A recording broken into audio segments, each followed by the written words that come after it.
now hear a reading from the book that has won second prize.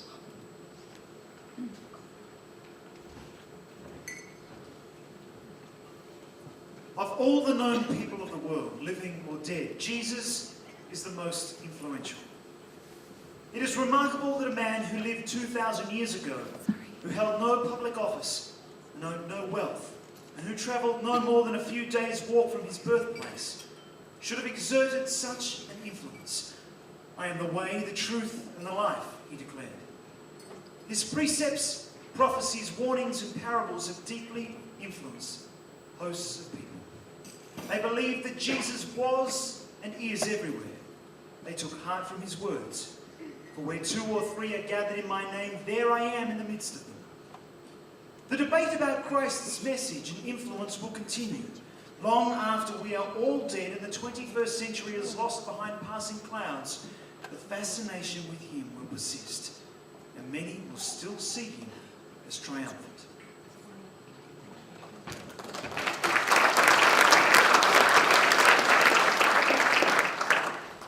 Second prize has been won by A Short History of Christianity by Geoffrey Blainey and published by Viking Penguin. Geoffrey Blainey and Alicia Ferry, would you please join us up on the stage?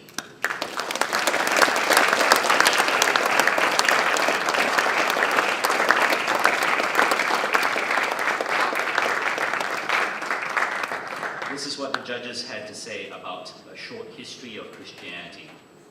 A consummate storyteller takes on the greatest story ever told. Blainey deftly weaves together epic events, developments, and movements.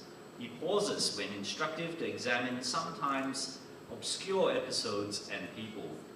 The result is a simple yet breathtaking narrative.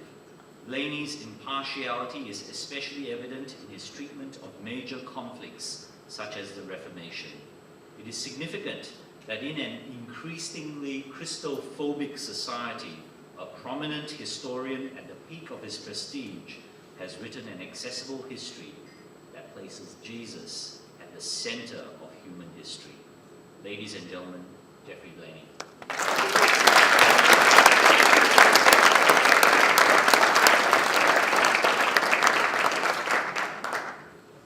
Ladies and gentlemen, thank you very much to the Society for putting on this evening. Congratulations to all those who won prizes or should have won prizes. Thank you very much for those kind words about my book. I really wrote it as a historian.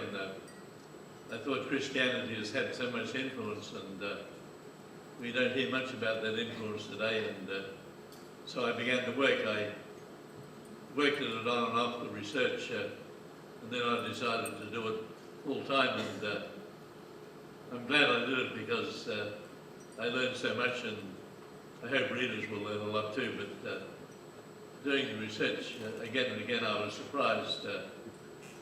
We hear so often that Christianity is declining, but I suddenly realized that Christianity, of course, today is infinitely more influential than it was 1 century, 2 centuries, or 3 centuries after the death of Jesus. It's much more influential than it was in, say, 1500 when the Reformation was about to begin. One of the things that surprised me was that Christianity often declines, but so often it revives again in new garbs, in new forms, and I suppose because we live in the Western world and amongst intellectuals in the Western world, Christianity is believed to be on the way out. We forget that while Christianity seems to be declining in many prosperous countries, it's flourishing in so many other parts of the world. And if we look at the list of the nations which have the largest number of Christians, there's now only one European country, I think Italy, on that list, and it's number 10 by my calculations. On the other hand, so many of the countries where Christianity is flourishing are in Africa and South America and now in Asia. the top countries in the world for the number of Christians at the moment. We were number one, the United States, two, Brazil, three, Mexico, and then, I think, not in this order, three nations in Africa and two nations in Asia, so that I've gained many surprises from the book, and it gave me great satisfaction to write it, and I hope that those who read it, whether they agree with it or not, also gain pleasure or satisfaction from it. Thank you very much.